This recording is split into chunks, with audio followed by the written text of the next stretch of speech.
Welcome to the Tom Style Show. Thank you so much for joining us.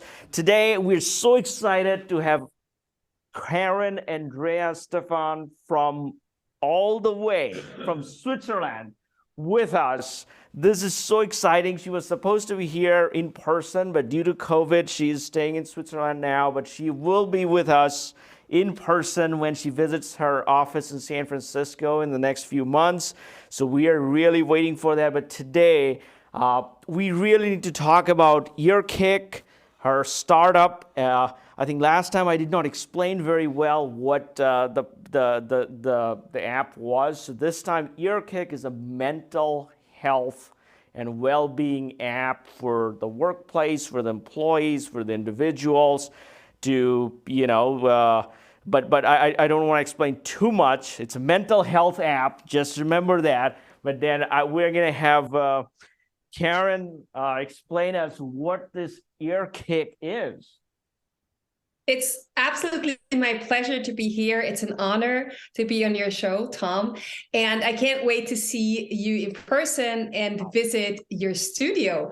So what is Earkick? Yes. It is the world's first data-driven mental health tracker that not only gives people the agency over, measuring and improving their own mental health, but also gives them the opportunity to learn, to improve, to take steps, to take action. And the whole thing is very special because, as I said, it's data-driven. There is an AI, there's it's algorithm based. And the very cool thing is that it's completely free of charge, no cost, no hidden costs, no in-app purchases, nothing. It's 100% private, like anonymous. You don't have to register. You don't have to leave any of your personal data, and you can just start using it. And you needn't wait until you feel bad or until you feel like you run into mental health issues. It's always good to be using it because, as we all know, all of us 8 billion plus people, we have mental health and we're somewhere on that spectrum. And it's better to know where we are at and what we're trending towards than kind of, having a guess or, trying to find out when we feel bad. So this is a way to empower the individuals, as you just said, and to empower teams, companies, even, regions, countries, what have you, to finally tackle mental health at scale and, have us all live in a happier and healthier world. Wow. What a wonderful explanation. I love it. So I have, for my first, I'm going to go to the individual. Let's say I downloaded the app and I did not have to sign up. I loved it. I did not have to give my phone number. So it's super, I feel good. And then it asked me, how do you feel about, how do you feel today or things like that. And there's emojis. And so one thing I wonder, once I, let's say, do the video and then it analyzes me and it keeps record, keeps the journal. Now, how about the workplace? Is it as a boss, can I see the mental status of the employees? Is that possible?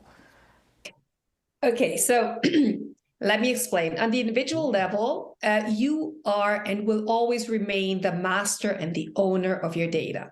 This means whatever you do on it, if you lose your phone, if you trash it somewhere, your data is gone. This means everything that you record, be it an audio journaling, a video journaling, whether you text into it or you record your symptoms or, all the data that we collect passively as well, it stays on the phone and it's safe there. It's yours, right? So now how do we work with companies? Of course, the companies also want to know how their workforce is doing, and they need to know it so that they can steer it better, so that they know when is the time to, kind of give more time for recovery, and when is the time where the team is fine and, we can attack the next project. So it's doable. First of all, on the individual side, since everything is computed on the phone itself, only insights leave the phone. And those insights can be aggregated, and then the employer gets, insights into where there needs to be some support, what is going fine in total, what team, are thriving, and which ones should have some more support from a manager, or maybe they need to have a workshop, or maybe they need some more resources, etc. The beauty about it is that you can inform both sides without infringing anyone's privacy. So we can give very granular insights into the mental readiness of a team or of a company workforce without the employer or ourselves knowing who's on the other side. And that is absolutely needed nowadays. Yeah. I wouldn't share my data with, if I was an employee, if I don't trust the technology, if I don't trust my boss, but the beauty is that nobody can know who is on the other side, since you don't leave your email, you don't leave any of that, and it cannot be connected to back to you. So on the individual side, you get help in the moment. Like, you get recommendations based on your own data. You have the stats from the very first day onwards, and that's your data. On the employer side, you will get insights like, okay, your team is doing well, or your team is benchmarked with other companies not doing so well. And let me tell you, it's about, the meeting culture that you have, or the problems are, work-related or not work-related. And they get insights and cues that don't necessarily involve knowing who exactly is not doing well or is thriving. So on the employer side, you cannot start squeezing your workforce, to the last drop. Okay. It's more about the curiosity and the learning. What can I do to have the most competitive and the most sustainably healthy workforce? And on the individual side, people learn how little things and little tweaks to their daily routines can make all the difference, and they get the feedback. Just like when you get on your scale in the morning, you get the feedback about your weight, right? Yeah. So the employees don't have to worry that their boss is going to find out their mental health wasn't good and then they're going to get fired. So nothing to worry. Wow. Okay, so they're safe. Their data is all private. They don't have to worry about you getting all the information and showing them personalized advertising based on the mental status. No. Oh my God. About that. I was like, wow, if she knows that I'm super happy, she might show me some like the e-commerce stuff so that I click and buy more things when I'm happy. When I'm unhappy, they, might offer food and none of that. No, you can imagine the whole thing as your companion. So yes, the algorithm will get to know you very well. Will listen to your voice, how you speak, the context, everything. But it's yours. It's on your side, and it's not going anywhere. So it's the empowerment of the individual first, and then we cater to the employer. And this can be done in a very safe way with, the technology being in the middle and being the gatekeeper and being very thoughtful of what is shown to who in what way, right? Yeah, no, I love that. I love the whole idea. Now, before we go into this, you are from background point of view, I have seen a little bit, but you have so much of educational background in the psychology, digital transformation, music. You're all over the place. You worked in so many companies. You're a coach. Give us a little bit so that we know what a profile of an entrepreneur should look like. Yeah. Oh, so yes, I mean, I'm a human being that is very, very curious. And this led me to do a lot of things. But the real driver is at my core, I'm a connector. I was born into a multinational family with lots of languages and cultures, and it dawned to me that there needs to be some work done to avoid huge misunderstandings. Nobody is ill-intended, but there are a lot of misunderstandings when we try to express ourselves or we forget to express ourselves right. And whether it was in music, I learned music. I became a musician because I wanted to own that connecting piece of the world language music to bring people together. And I learned 8 languages to do so, and I realized it's not enough. Wow. It's throughout my work I realized it's not enough. I became an entrepreneur very young, my first company in my early 20s, always trying to create rooms of safety, rooms where there can be an exchange, community, all that, an enrichment of knowledge, but without like the nasty side of gossip and and misunderstanding and hurtful things. And the psychology part became very very needed, because as a musician and also going through all the stages in my life, I realized that it's not enough to speak. It's not enough to play. It's not enough to, to show some things. We also need to get into the mind of people. We need to understand how we ourselves tick, but we also need to understand how others work, how this amazing brain and body works. And psychology is a great place to find out about that. And the digital management and transformation part came because, the huge challenges that we face as a humanity, as people, we can't solve them without technology. This is my belief. Yeah. And technology is amazing. It's great. And if we use it in the right way, in the right place, we can do amazing things. So that's when everything came together, and I founded with my wonderful co-founder, Dr. Herbert. We founded Earkick because we wanted to, and we still want to, bridge those huge gaps, whether it be in the workplace or in the individual lives or, among countries and regions. There needs to be connection, and there needs to be connection that works for who you are and what you want to do. Yeah, and that's how Earkick came about. Wow. So you have the linguistics, all the languages, even the language of music. And then on top of that, the psychology of other people, how to understand human brain, and then digital transformation. Wow, that's fascinating. That's wow. So that's pretty insane. Now, what are these 8 languages? I'm so curious. What are these? Are these the Swiss, German, the English, and Spanish? Well, yes, but also I did have to learn 2 dead languages for many years, which was ancient Greek, so I could read the old script, and Latin.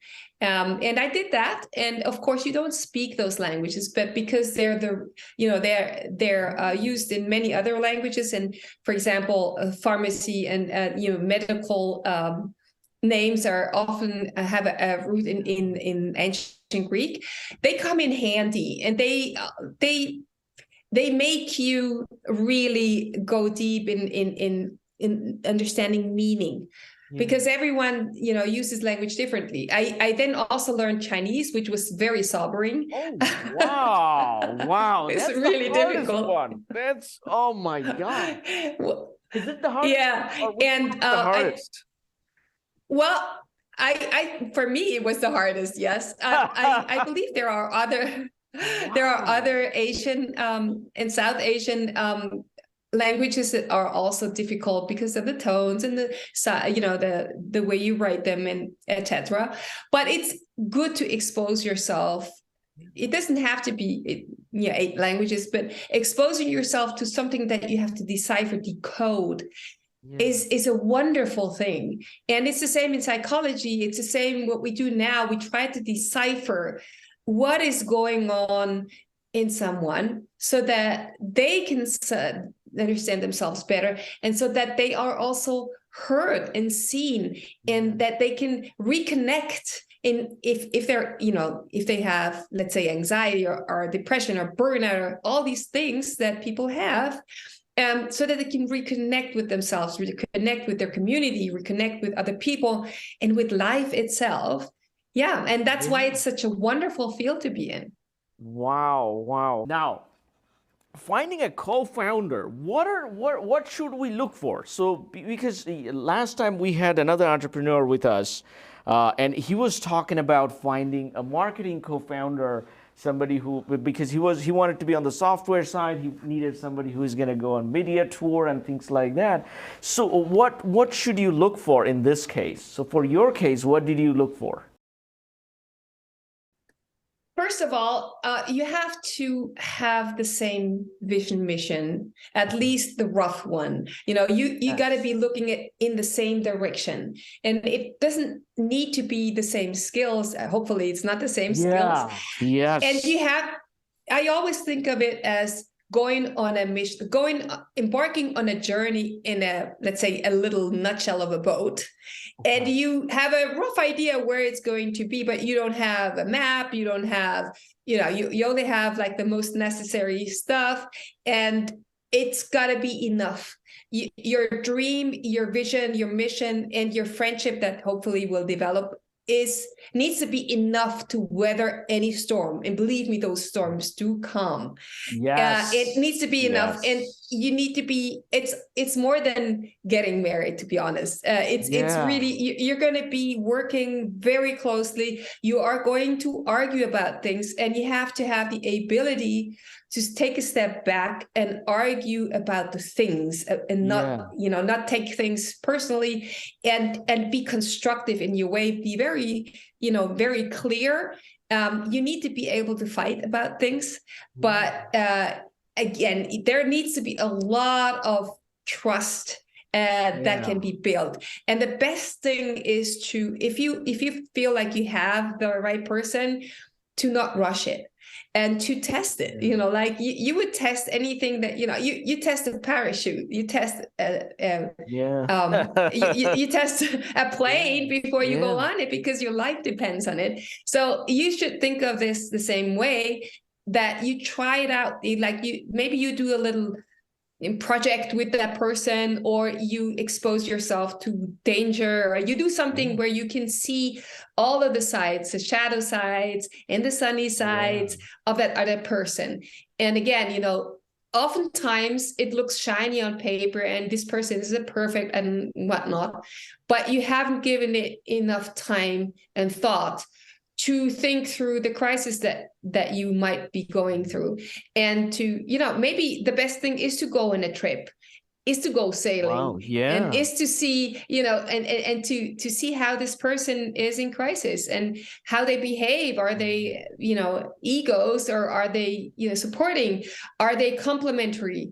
Or are they just the same as you? And then if there is anything against your opinion, then both of you are going to have a problem. So many things that need to be done. And I have to be honest that in my case, there was also luck involved. So open the door for a luck and serendipity, because I did not look for him. I met him and I immediately saw the opportunity. It was the same on his side. But, you can't, those things you can't buy, and those things you cannot expect.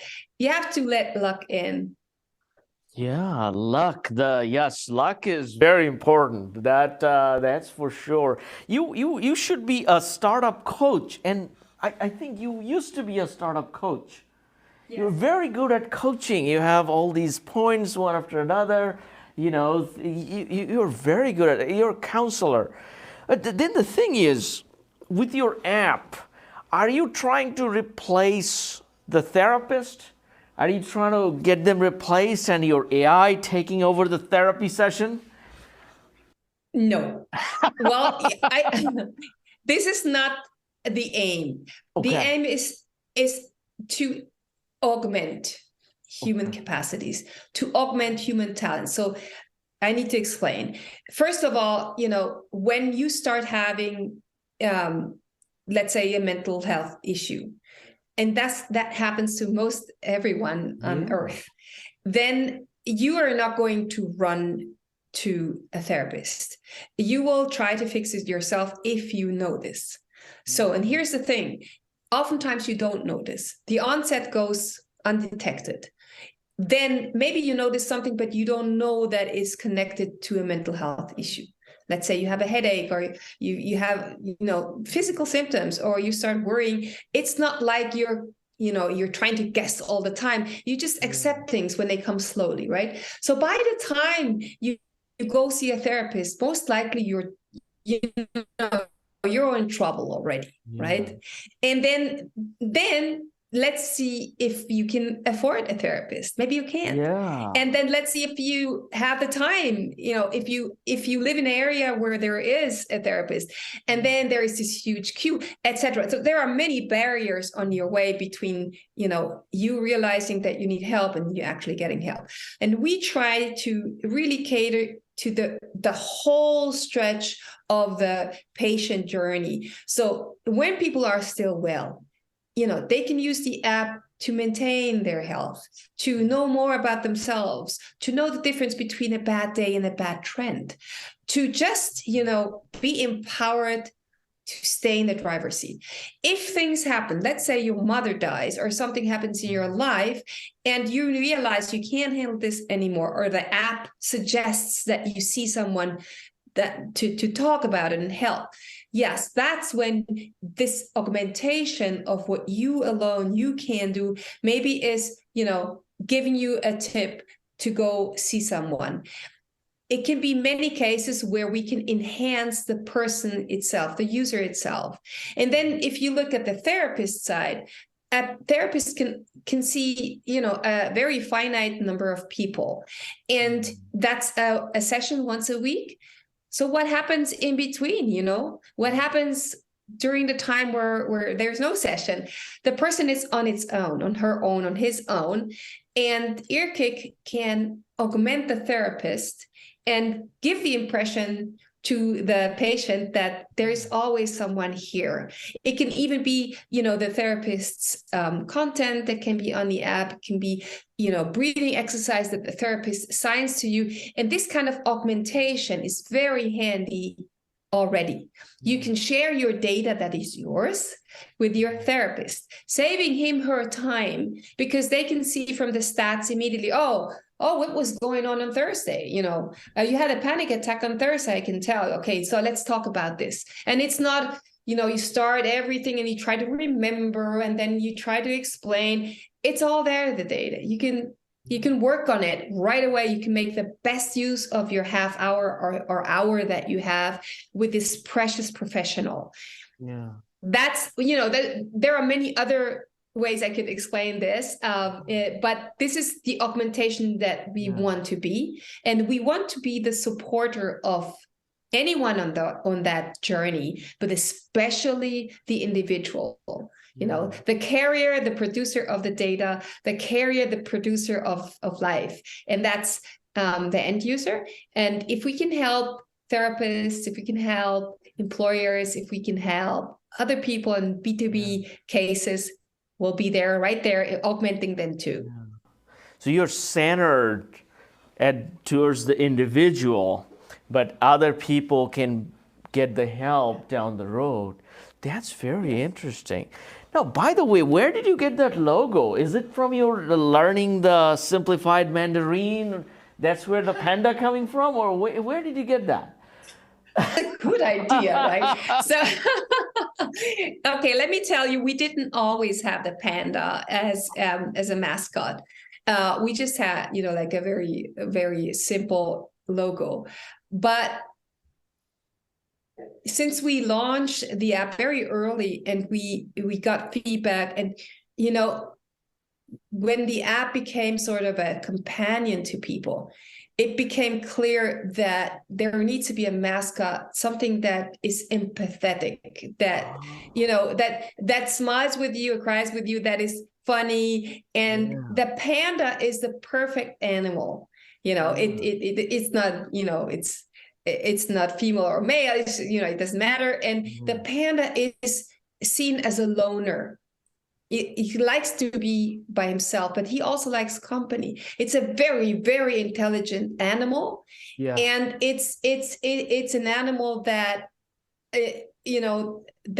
that has many, many facets, and it's huggable. Yeah. An animal that is loved around the world, the panda takes its time. It recovers enough to digest. It can do amazing things. It's very strong as well. And That so is it has very all strong. these, yes, it has all these attributes that go well with a companion that you would like to have. And that's why we picked the panda, and our community liked it. And that's why Earkick is a panda in the Oh, I current like it. version. I love that. I love the panda. Now the ear kick. So it's basically somebody's always in your ear, right? It's the combination of sidekick, which is basically the companion that's Yeah. always on your side, and it functions via the ear. Why? Because two things. As you saw in the app, you can record something, like you can record your feelings, what you had, what you did through the day, and Earkick listens to it and will make sense out of it and will assess what you say and help you understand yourself better. So it's a good listener, it's a good ear. That's one side. And the other side is that we have a lot of audio content, breathing exercises, meditation session, guided sessions, where when you are in crisis, and you have your headphones in, nobody will notice, and you can do these sessions without anyone noticing. If you're at work and you have a panic attack or you feel bad and you just need to do a breathing exercise to calm yourself down, you can easily do it via the ear. You can also do it haptically, you can also do it visually, but you have the choice.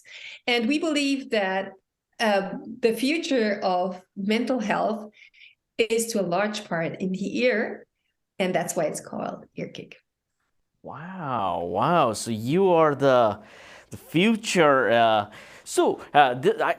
love the name. Now I do think you had some thesis back in the days where you did some hearables. So what was that about? Is I think the ear also coming some part of it from that inspiration? Correct. So when I say that the future of mental health or of health is in the ear, is because this is what I believe and what my co-founder also believes. The ear is, not just for a musician, is amazing because you can measure all kinds of things in your ear. It's basically part of your brain, if you will.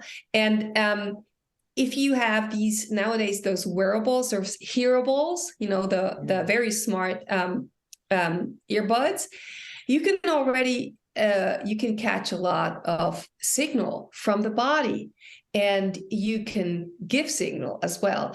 And you could have microphones in there. You do have microphones in there, and there's so much that we can still explore there, that in the end, there will be the opportunity to have your, earbud in there assessing how you're doing, giving you cues, giving you good tips in the moment when you need it most, and without you looking weird, So this is definitely one of the future scenarios.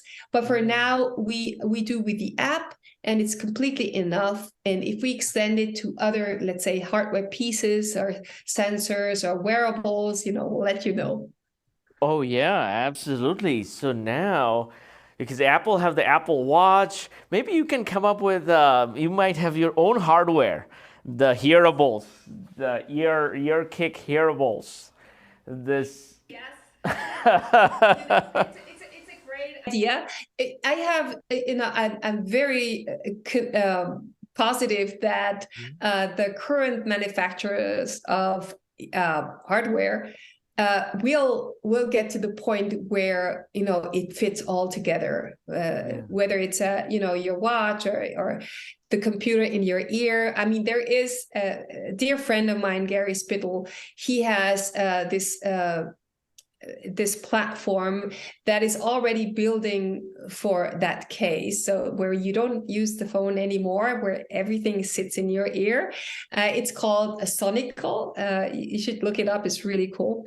And there are lots of people going in that direction, and the whole sensing of the human body, mind, etc., is really advancing in leaps. So we all will see a lot coming from there. And, imagine a world where we can sense what's going on in real time, where we can understand the cues from our body. We can make sense of our feelings, emotions, our thoughts, and all combine it to be something that helps us be our best self, our healthiest selves, our most empathetic selves. That is what we want to be part of. Wow, your visions are very amazing. This is very mind-boggling. Wow, that's so. Now we covered that. Now the thing is, down the road, are you going to be charging people, or how are you going to monetize the app, or what's going to be the revenue system? So the app itself is free, as I said, and we aim to keep it completely free so that nobody nobody has the barrier of financials when it comes to using it and helping with mental health. We have enough people who really need help and have no money, or are too young to have a credit card and all that. How are we going to monetize? There are several routes we can take. And for now, we are running pilots with companies where we showcase what is possible with just the insights that you get from the app, from let's say your employees using the app in a very safe way, and how this is positive for both sides. The employer knows more, can do more specific, doesn't have to use the one size fits all solutions, and can also save resources on the employer side, because it's not throwing money and see what sticks, right? That's one use case that is actually about to happen. And the other ones, the technology that we built, we can integrate it. Like it can be used as an API, as a third-party solution, and there are many ways how to monetize it. To be honest, we don't have all the answers yet, because we're still massively curious, learning with our pilot candidates and learning from insights from the app. But what I can say for sure is that whether it's the medical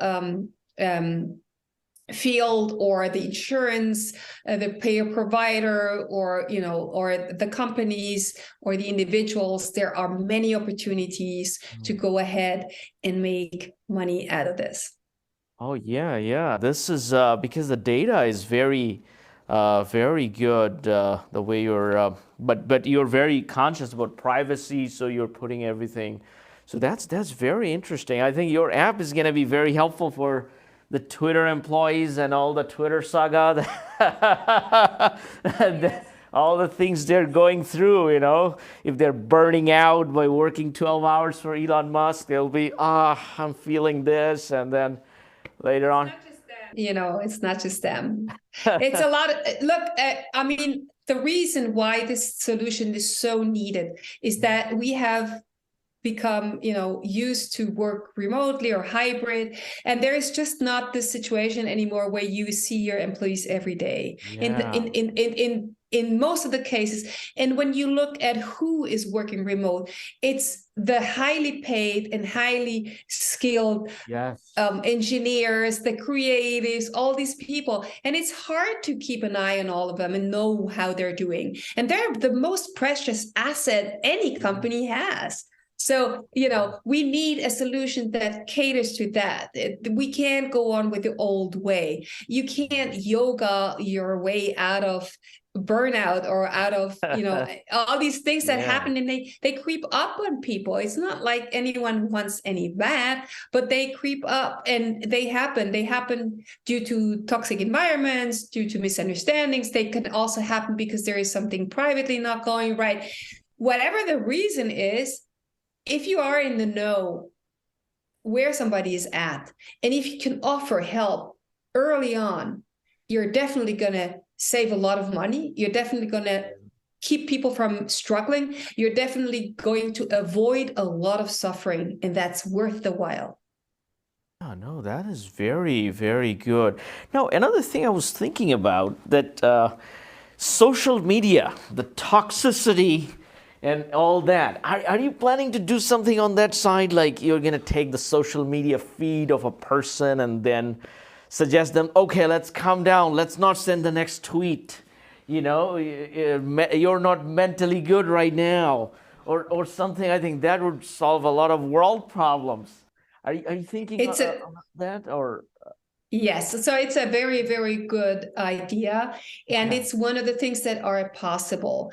Out of everything that we can do, like we capture the voice, we capture, the facial cues, we capture the weather conditions, we capture how the clouds correlate with your mood. We capture so many things to give you a round picture, and then to be able to give you suggestions based on what is happening. Social media use and staying up all night scrolling through social media definitely is something that the algorithm can help you with down the road. We're not focused on it right now, but it's definitely something that is a huge trigger and is a huge reason why people don't sleep enough. And whether it's a suggestion in a moment, or maybe even a bit more, appearing on the screen, I don't know yet. But in any case, it will always be encouraging. It will always be with empathy and not patronizing people, because there's good reasons that people are on social media, and social media per se is not bad. It's just the behavior that we have with it, the relationship that we have with social media, that can be healthy or unhealthy. And definitely Earkick will be able to help with that and give you objective data and give you good suggestions, just like your scale in the morning tells you, like, hey, how about? That is true. Because I didn't connect it with my Apple Health data, but you can connect that with the Apple Health data. You can probably connect that to the screen time. That way you can know, like, okay, you were on TikTok 5 hours and then your voice changed or something happened, right? And then you're like, okay, here's the panda, relax, breathe. I think you should do like the breathing exercise. You gotta have like a panda animation when it's breathing. We have one. Oh, really? But it's not in the app, but it's like a GIF where the panda breathes and that the belly gets all big, and then it holds it, and then it exhales. Yeah. Yes, absolutely. I mean, there is so many good features that still can be done, and I'm happy. And that this goes out to all of you. If you have good ideas, keep them coming. We love to learn from others. We love to learn from others. But to your point of like how to interact with the user, our users are not stupid, and they are interested in their own health and well-being. And what works well is to give them very snackable bits and pieces of the knowledge, like of what is good for you and what maybe you should try. And it's not this overwhelming, hey, here is a book, read it, and then behave.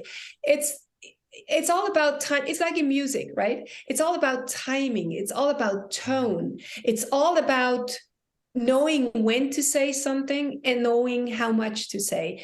And this is what the app is doing, and what it will increasingly do is not, kill you with all the good Yes. suggestions. Just feed it to you in a way where you can swallow it, and encourage you to do things, and give you a pat on the shoulder when you are doing well. And that's what your best friend would do, wouldn't it? It would tell you the truth. Yeah. But it would tell it in a way that you can accept it. A friend would speak to you, not patronizing, but in a way that you can see his love and his care shining through. And that's what the app needs to be, and what it will be. Wow, this is an incredible app. This is crazy. Now I'm gonna go a little more into the company side, the startup culture that you're building. Now you're doing it multinationally. You're in Zurich. You're in San Francisco. So where's your team? Like, you have the software guys sitting in San Francisco, and the executives sitting in the Switzerland enjoying the mountains, or what's going on? So the truth is, we are 100% remote, which means that, currently our lead AI guy is traveling the world with his family. And I believe last time I spoke to him, he was in the Himalayas. Oh, And wow. so, when we decided about the company culture, we decided to do it, to have like a zero meeting culture. Okay. To let people really focus on their work. Yeah. That doesn't mean that we never see each other. We do have, a weekly kind of sync, but everything else can be done asynchronously. There are good tools to do that, and people should be able to work from where they want.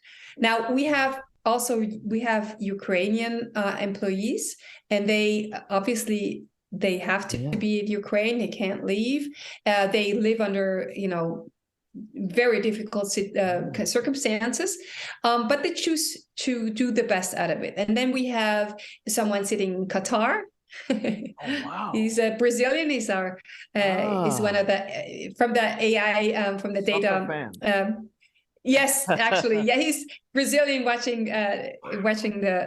the football game today, the soccer game, and we I chose to live here, my co-founder as well, but we might be in France or in China tomorrow or wherever, because the work and the value is not created where you sit, it's created where you create it. And the most important thing for us is that our employees are happy, that they can thrive in an environment that they pick. If there is not a war, but that they pick, they're all like family oriented, so they can take care of their children and still be working for us. We don't count the hours. We do not micromanage. You work as much as you want, and we will give you money as an employee if you take vacation. If you take a vacation of 2 weeks, you will get money, because we want people to recover well. And with this kind of set of rules, or a set of guidance, we were able to attract this, I would say, a superhuman team, and I'm very, very proud of them. They're all way smarter than I am, and they're just a blast to work with. And because we can't pay them riches, we're not there yet, but we can give them things that matter to them. And one of the things that matter to them is the freedom to be wherever they want, and to work at their own pace, and to focus for long stretches of hours without having to attend some kind of meeting or being bugged via phone or. Yeah. Wow, everybody who is listening to this, they'll be like, "Oh, I want to work for that company. This sounds like so much fun. I could be in China and I could be working for them." I think that's fantastic. And so you're attracting the software talent to build your apps, and you're a psychologist yourself. So I think you have some psychology folks there to come up with the high level stuff. Wow, so that's very interesting.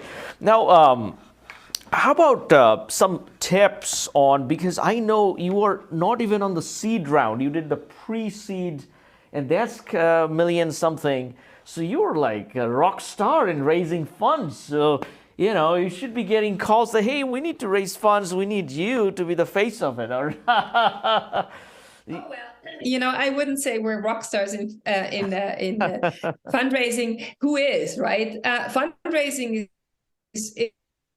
is not easy, Yeah. but it's a very, very important part. Yes. So even if you don't convince people to give you money, you will learn a lot. So there's probably 99% rejection, but that 1% is going to go with you. It's going to go on the journey. And yeah, it's tough times right now to be raising. But we got lucky. We have the best lead investor on earth, LDB Capital, and they're just amazing. They open many doors. They're there. They've stuck with us. Through every pivot and everything that was difficult. And so if you have that, then fundraising becomes easier. Yeah. And well, to be honest, even if I wasn't able to raise, or my co-founder wasn't able to raise, we are on a journey that we totally believe in, that we're convinced of. And it's been worth every day. It's been worth every effort I put in, and everything that we did has been worth it. And just having this team of intelligent people around that are all working to tackle mental health globally is amazing. And if there are people that want to join our mission, our vision, in the form of money and value add, they will join us. And I have a strong conviction that we will meet them. So again, fundraising is not easy, but if you are loving what you do, and if you're convinced that you're adding value every day, then you will have the strength to go through a longer period of not meeting the right investor, or not being in the right timing, in the right situation, the right industry, what have you. Yeah, so you are focused on the passion. You're passionate about the craft, and the investors will come in place, right? So that's the, I think, you're going to get, hopefully, I was going to say, if you come on the Tom Style show, you will never have to worry about fundraising again. Oh, I wish, who knows, get in touch. That would be the best way, but let me say one thing. Money, of course you need money, but what we needed most in the early days, and it's still early days, is the value add. So what, the connections, all the things that, good lead investors and good advisors provide. And that is essential. Just from money alone, you're not going to fly. So we have learned that, and we have seen that. And whenever, we go out and raise again, which will happen, we will also look through that lens and try to find the people that will go on that journey with us for good, and with everything they have. No, that's so passionate. That's really amazing. It totally blew my mind. And now I'm thinking in the passion direction. I'm like, wow, if we have a passionate founder like this, that's a game changer. This is that's pretty amazing. Now, before I wrap it up, anything you wanna share with your potential consumers that are ready to download Earkick and have it in their ears, or the investors, or the team, your new software developers that are going to be working from the Himalayas and all over the place, all over the place. So any message? Yeah. So as I mentioned in the beginning, I'm all about connecting. So please download the app, Go on the Yes. website, get in touch with me. Let me know your brutal, honest feedback, share your ideas, ask your questions, and please, let's become this huge crowd that wants to make that change in the world. And nobody is too mundane or too far away from the topic to get in touch and to be part of this. I'd love to have everyone on board, in their capacity. I'd love to have everyone join the movement of making this world mentally healthier and happier. And there is a spot for everyone, and you can all play a role. And if you download the app and you use it, and you benefit from it, it will just radiate around you. You will see your relationships get better. You will see your life being, more purposeful and also more intentional. And hopefully it'll make you the best self that you can be. Oh, wow. Thank you. You're a speaker, like a perfect. That was amazing. You guys just go to the App Store and type up Earkick, and it's pretty amazing. It's so intuitive. I saw the design. I loved it. It's very and not a whole lot of information on your face. It just asks you very simple questions, very small things. So I love the app, and I'm going to be using it. And my concern was, whether Karin is going to be watching me, what I'm saying, whether my mental condition at that time. But now that I know, it's super private, nobody knows anything, so I'll be using it a lot. And you guys should download and start using Earkick. Thank you so much, Karin, for being with us today. And we want to see you in the studio as soon as you're back to San Francisco. We want to see you here. And thank you so much. Your wish is my command. I can't wait to see you, to meet you, and to follow you on YouTube, on wherever you are, because, we never stop learning. And thank you so much. It was such a pleasure.